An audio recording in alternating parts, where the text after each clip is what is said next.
Welcome to Aspen Leading Edge. I'm Patty Roberts from St. Mary's University School of Law. And today I have three women as guests with me. I have June Carbone, who's the Robina Chair in Law, Science, and Technology at the University of Minnesota Law School. Also Naomi Cahn from the University of Virginia, where she is the Anthony M. Kennedy Professor of Law, also co-director of the Family Law Center there. And Nancy Levit from the University of Missouri, Kansas City, where she is Associate Dean for Faculty and a Curator's Professor of Law. So welcome to the podcast. Thank you for having us. We're delighted to be here. Yes. Well, I'm very excited to have all of you with us today. I know that you are co-authors on a number of articles, a number of different case books, and today I thought it would be exciting to talk about the book the three of you have written that will be coming out May 7th, and it is published through Simon & Schuster, entitled Fair Shake: Women and the Fight to Build a Just Economy. Now, this book takes advantage of the gender and the family scholarship that you all have done and employment discrimination. And I'd love for you to tell us more about what we can expect in the book and why you were prompted to write it. We began by chatting about women and wages, and we were shocked to find that in an era of supposed gender equality, women are losing ground in the workplace. When we started our research more than 6 years ago, the overall figures showed women were slowly gaining on men, the wage gap was narrowing, seemed like promising news, except that after the mid-1990s, the only reason women appeared to be gaining ground on men was almost entirely due to the fact that wages for blue-collar men were falling. When we looked at the numbers for college graduates, we found that the gender wage gap was increasing. In fact, in 2019, a Goldman Sachs study showed that if present trends continued, women wouldn't catch up with men in terms of wages for another 100 years or so. And we wanted to figure out why. That's a pretty depressing statistic. And I wonder if you can share why you found that was the case, why we won't catch up for so long, and what does the fact that more women are going to college now and into graduate programs now than men, what impact does that have on any of this discussion and prediction? Well, that's part of what we were discouraged about, is that when you look at the 70s and 80s, right into the beginning of the 90s, almost all of women's increase, the decline in the gendered wage gap, was due to women's increased education. And when you look at the gendered wage gap, the differences between what men and women are paid, well-educated women, at least college graduates, were making a higher percentage of the male wage than was true for less educated women. Today, that's flipped. And so what we were trying to figure out is, okay, we looked at who are the big winners in today's economy. Nancy loves to mention the difference in CEO pay. Go back to the 50s and 60s, it was 20 to 1. CEO would make 20 times that of a typical worker. Now it's 399 to 1. And some of the explanation is just women aren't there in the places where salaries took off. 57% of all increases in wages between the mid-80s and the financial crisis went to finance, and there are fewer women at finance.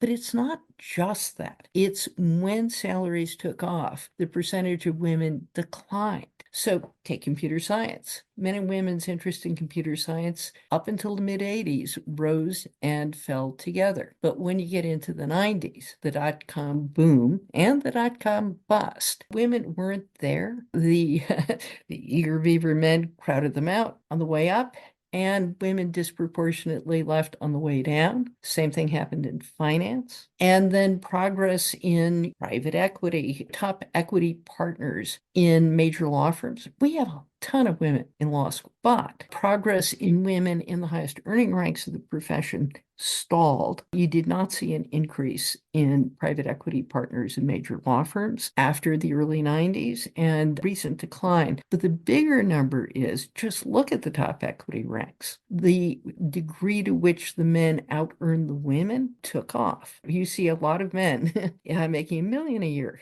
as lawyers. You don't see a lot of women in those top ranks. So it was across the board, across a variety of different professions, and we set out to figure out why. And I'll just add to that, with even within the legal profession, as the number of entry-level lawyers increases and women make up the majority, if you look at what's happened to the highest earner in law firms, in 2005, 8% of the top earners in law firms were women. Much to our shock, that has actually decreased, and today it is 2%. So at the top, there's something going on that has implications for everyone below the top. Well, that is very disheartening that it's gone down. I imagine that people listening and who think generally about women earning less probably ascribe that or think that could be because they are the childbearing, child rearing professionals, right? We can't get out of that. So how does that factor in, if at all? Because I suspect with the kinds of numbers that you're talking about, that cannot be given as the reason. The role of family responsibilities has always explained some part of the wage gap. It continues to do so today. A second conventional explanation is that women make different occupational choices, but the problem with focusing on this line of thinking, focusing on women's choices to assume family responsibilities or women not leaning in, is that those factors have always held women back. They don't explain why the gendered pay gap for college graduates, which is the group with the greatest access to quality childcare, increased after the early 90s. Rather than keep you on the edge of a mystery, what we found was that there has been the growth of what we call a winner-take-all, or WTA economy. It's a new corporate system. It's boosted CEO pay into the stratosphere. The system is one of hyper competition, rewards for behaviors that produce short-term gains, competitions for dominance in the workplace that keep everyone insecure. And this transformation in executive compensation has brought back the late 19th century robber barons mindset of no holds barred competition, individualism at the expense of institutions and the economy or community, and a zero-sum worldview in which people who win by any means necessary become the toast of the town. One of the things we were stunned to find is that every chapter of the book ended up rediscovering the same story. So let me just briefly give you a story of Walmart. We started with Walmart, largest sex discrimination class action in U.S. history until the Supreme Court, on a 5-4 vote by Justice Scalia, shut down this type of statistically based class action. But we started looking at it, and we started with Betty Dukes, who goes to work for Walmart. She had hit rock bottom, abusing alcohol, discovered God, become a Baptist minister. And when she went to work for Walmart, she thought, this place shares my Christian values. But she could never break into the management ranks. And the traditional story is glass ceiling, sex stereotyping, unconscious bias, and a touch of racism. That's probably there. But we tell a different story. What was Sam Walton's system? He wanted his loyal hourly workers, rooted in the community, concerned for customers, welcoming, and willing to work for peanuts. But how did he choose his managers? Tap on the shoulder. You don't announce positions. You don't know what the criteria is. He said quite publicly he preferred the B and C students from branch campuses of state universities or Bible colleges to the A students at more prestigious schools. Why? And that's the mystery. Well, he didn't want rule followers. He wanted rule breakers. The secret to Walmart: high stakes bonus system, 2/3 of bonuses, 2/3 of salaries could be based on the bonus. And the bonuses were based on total sales divided by labor costs, but only labor costs.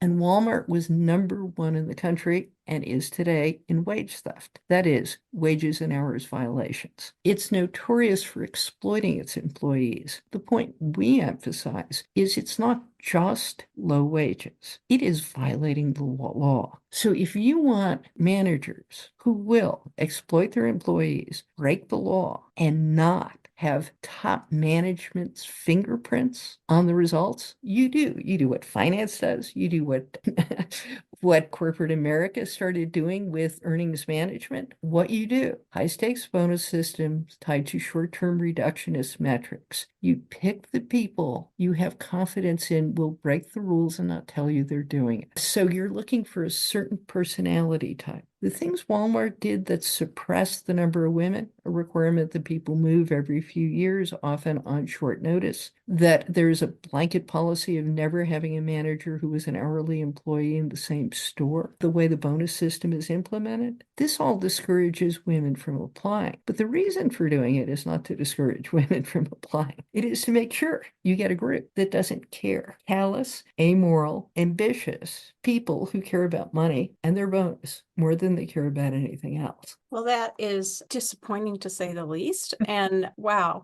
to not ever promote your hourly workers to be managers in their stores, that they've committed to their community and to bettering the service of the stores. That's really awful. So certainly disincentives I see for women in doing that. What evidence do you have other than anecdotal that women will be rule followers more than men? I mean, I think we would all agree we're all women, and I suspect we all follow the rules. But do you have anything more to demonstrate why that's the conclusion here of these corporate CEOs in making their decisions? There's a fascinating article entitled When Harry Fired Sally, and Harvard economist Mark Egan did empirical studies demonstrating that women are more likely to be rule followers. They are less likely to commit ethical violations. But interestingly, that women who commit misconduct, he was studying the financial realm, the realm of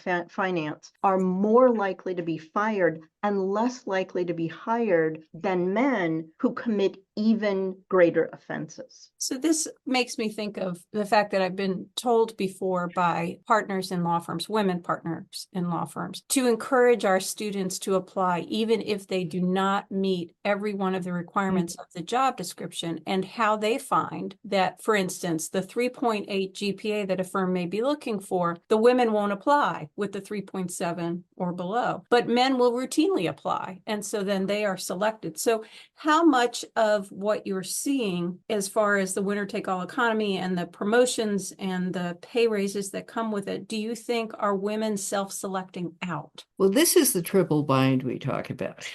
And we want to emphasize not just that what you describe is true, but that it's a double-edged sword. So first, our triple bind is one, women who don't play by the same rules lose. Betty Dukes thought she was playing by Walmart's rules and didn't realize there was a hidden system. Secondly, women who do play by the same rules lose. So one of the studies we found is what you're describing, the men with 3 7s who apply anyway, narcissist rule among men, and male bosses who rank higher in narcissistic tendencies are rated by their employees as more effective bosses. Female bosses who rank high in narcissistic tendencies, which include the willingness to apply with the 3.7 GPA, are rated more unfavorably and as less effective managers by their employees than the men with the same traits. And the third leg of the triple bind is women who realize this is the name of the game tend to do one of two things: not apply. So one of the things, there's some nice natural studies with ads, describe a workplace as opportunities for advancement, highly competitive, high stakes bonuses. The number of men and women who apply fall appreciably, but the net effect, the gender disparities in application increase by 50%. Men become 50% more likely than women to apply in these contexts. And the women who object become targets. So that what you see as women are more likely to object to these systems and either decide it's not worth it, or because they accurately perceive they're less likely to succeed in such environments, or they organize against it. Now, when they do so collectively, we think that's the best hope. But many of the women who are fired in these studies showing disproportionate rates of female attrition have complained about the practices. And who is number one in the country in Mark Egan's study? Wells Fargo, at the height of the fake account scandal. And just to emphasize what that study does show is that when women do try to compete, our second leg of the triple bind, when women do try to compete on the same terms as men, they are penalized more harshly. And so Nancy was talking about that study. June also mentioned this question about highly competitive workplaces. And a recent study shows that highly competitive workplaces worsen gender inequality in several different ways. The recent study does find that women are less willing to engage in it, but it also finds that workplace competition increases work hours. And so there's an artificial inflation of work hours to show I'm here longer than you, and as a way of impressing narcissistic leaders. And that does work to women's detriment as well. And in fact, the place, if you look at, I mean, Claudia Golden's work on this is golden, as it were, in terms of showing that if you want to decrease the gender wage gap, then you need to equalize hours, and you need to make it so that long hours don't get you ahead in a way that you beat everybody else around you. And her example of the profession that has this figured out is pharmacists. Interesting. So I wonder if we have listeners that are thinking, well, this winner-take-all economy with 399 to 1 CEO salary to workers. There are some who would say, yeah, but the CEO is responsible for everything, and the CEO founded the company. And doesn't this make sense because the CEO is everything to the corporation? And I just wonder, what is the position that you all take to challenge that rhetoric? We have lots. The first thing to understand is what drives CEO pay. So this is part of the move towards something called shareholder primacy. Corporate law scholars love to talk about this, and part of what happened was a decision to calibrate CEO pay with share price. And one way of doing that is through stock options. So the more successful the company is defined by increases in share price, the higher the CEO salary. Well, two things happened as a result of that. The first, and Jack Welch, the legendary CEO of GE, is the poster child for this, is CEOs found ways to manipulate incentives within the company to artificially boost things like earnings report, which boosted share price. Part of the reason for Wells Fargo's fake account scandals is it boosted share price, simply the reports of how many new accounts they opened. And these things became faked. So Michael Jensen, who passed away this week, Harvard Business School professor, he wrote back in the 70s about incentive pay, embracing it. By 2002, he issued a mea culpa. All this does is to artificially increase salaries at the top based on reports that are manufactured. And what you move is from a system with a high degree of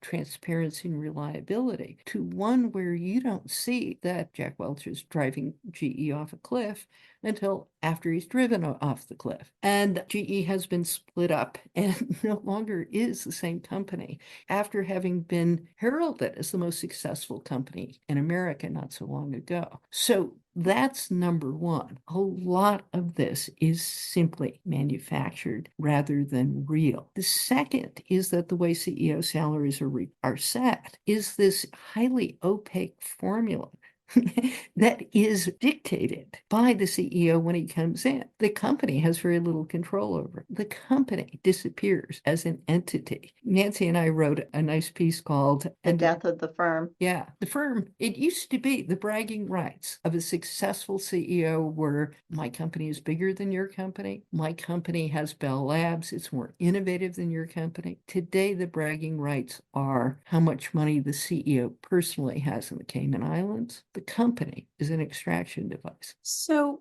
where does the rule of law fit in all of this? We do say, and we actually wrote an article talking about changes in employment discrimination cases. And once Title VII and the Equal Pay Act were enacted in the 1960s, you saw a number of highly successful race and sex employment discrimination cases. And you started to see some equality, at least in terms of of entry level positions. So we certainly think the rule of law has been important in terms of, as we talked about, in terms of getting women up to the point where there's just been a dramatic increase in the percentage in the pay gap equity percentage from 1960 to 1990. So we do credit the rule of law with helping women and people who are non-white achieve parity. But the question is why that has stalled, and what about employment discrimination laws, which are still very much on the books? And what we found, June's already mentioned, that the Supreme Court has eviscerated class actions based on sex discrimination in the Walmart case. But in addition to that, there are embedded limitations in Title VII and the parallel state anti-discrimination statutes that I'm going to turn over to Nancy now, because she teaches employment discrimination. The limitations under Title VII involve short statutes of limitation, the time within which to bring a lawsuit, capped damages based on the size of the company. For example, if a worker works in a company that has between 15 and 100 employees, the most she or he could get in the way of damages, compensatory damages, would be $50,000, which limits attorneys' willingness to take those cases. So, and those numbers haven't changed since 1991, more than 30 years. So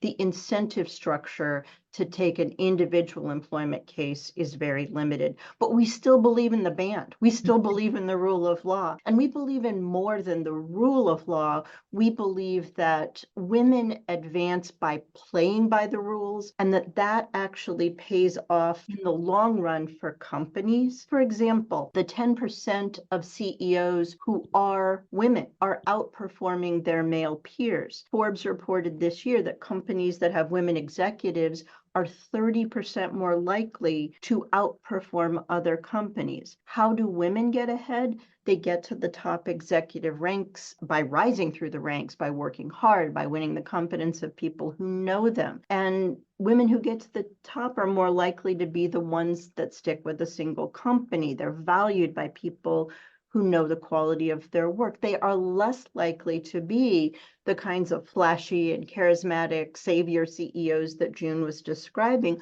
who impose their will on a company through sheer force of personal dominance. Those who are in executive positions who promote collaboration, nurturing, building relationships, those have traditionally been considered feminine values or feminine qualities of leadership. Those are the executives who are succeeding. So we believe in the rule of law.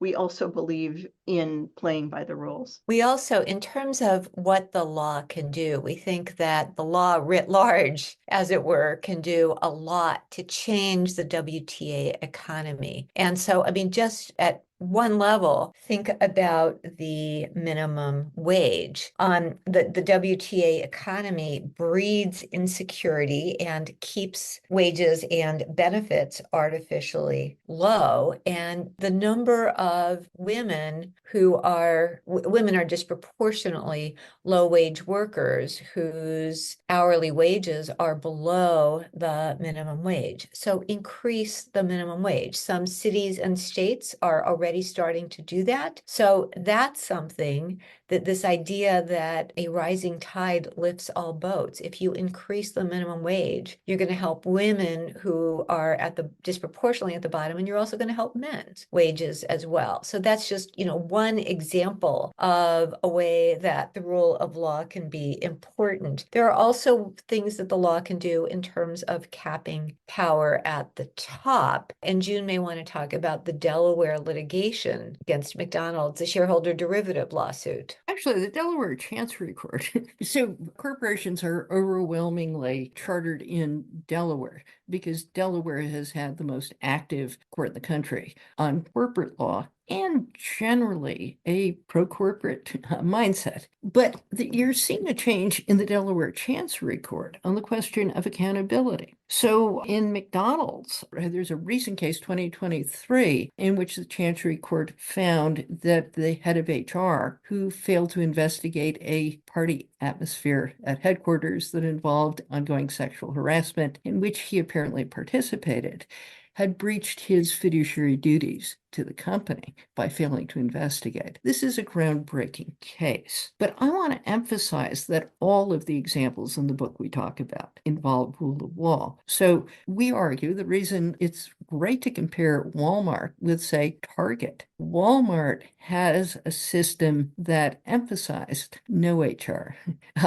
and decentralized control of employment rules so you could have wages and hours violations. GE was found to have committed securities fraud. $250 million penalty, slap on the wrist for what was then the richest company in the world. Wells Fargo may face real consequences, but only because of a whole set of ongoing violations they haven't cleaned up, and the fact it's a bank. It depends on a deposit insurance. It is part of a heavily regulated system, and therefore the consequences for Wells Fargo were greatest. When you look at where the biggest abuses are, private equity right now in hedge funds, 97% white male leadership, entirely opaque and lawless. And there are wonderful examples in nursing homes, how people become more likely to die, but also gender disparities increase on things like COVID leave. The two go together. Well, thank you so much for sharing some of the things that we will read in your new book from Simon & Schuster, Fair Shake, Women and the Fight to Build a Just Economy. I'd like to conclude today's discussion by asking each of you to opine what you think the future of legal education looks like in the coming decade. And maybe we can start with you, Naomi. I think, well, there are many different trends to think about in the future of legal education. In terms of what's going to be taught in law schools, I think that we're already seeing the influence of AI in terms of legal research and writing, just as a start, but then moving all the way up through the curriculum. So I think we will all be increasingly grappling with the reality, both the possibilities and the limitations of AI throughout the entire law school curriculum. We know from the ABA there's more of an emphasis on skills training in classes, on experiential learning. There's more emphasis on, I'm not sure I can still say these words, but on diversity, equity, and inclusion throughout the law school curriculum. And I think we're also seeing, I'm hoping, a change in this generation of law students as they think more about equity in gender roles, as they cope with the realities of climate change and of all that's going around us. So more attention to issues involving their environment, to work, life, family balance, and to the rule and role of law. Thank you. June? Sure. So I think that our book goes to the core of what's happened to legal education. And one of my great disappointments in listening to deans talk about the downturn that occurred back when law school enrollment fell off is the failure to grapple with the status of lawyers. So if you go back to the era of the organization man in the 50s and 60s, who could have been a woman, lawyers got to say no to corporate clients. Now lawyers are back to what they were in the Gilded Age, flunkies, who are set in opposition to each other to deliver what the CEOs like Elon Musk want. Just shop around till you get the lawyer who will deliver whatever you want. And people like Elon Musk have figured out you get a bigger bang for your buck from lobbyists than from lawyers. With the decline in the rule of law and the ability to skate the rule of law, who the Federalist Society appoints to the Supreme Court to eviscerate securities, employment discrimination, and other constraints, and corporate actors more important than having the best lawyer. And what we're seeing in law students, the shift I see with the recovery in legal education and the recovery in the economy that started in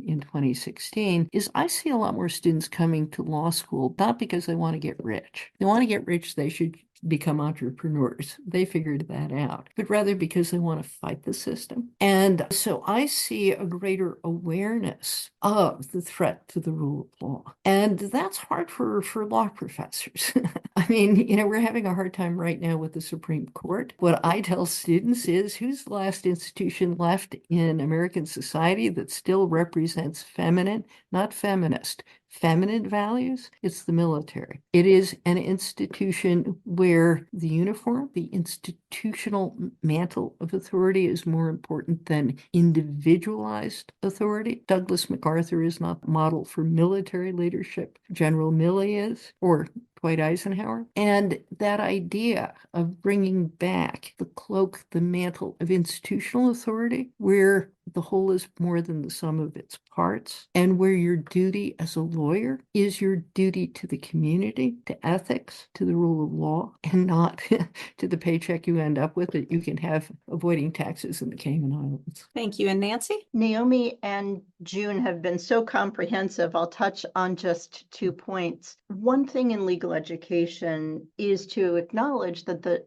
a number of schools will be moving to offering online options. In fact, you, Dean Roberts, have been path-breaking in creating those online offerings, and that move structurally will allow more parents or people who have jobs and families to have access to law degrees. The second thing that we've seen as a shift in legal education is an increasing awareness of power. And it's one of the points we make in the book, that it's critical to connect the dots between the abuse of power and the treatment of women. The winner-take-all economy breeds abuse of power for the benefit of people who can break the rules. And we've described in many workplaces, it's the work as masculinity contest culture, and that companies that are involved in the corporate wrongdoing are also workplaces that are hostile to women. We see collective action and sunlight as the best responses to the WTA economy. Women fight back most effectively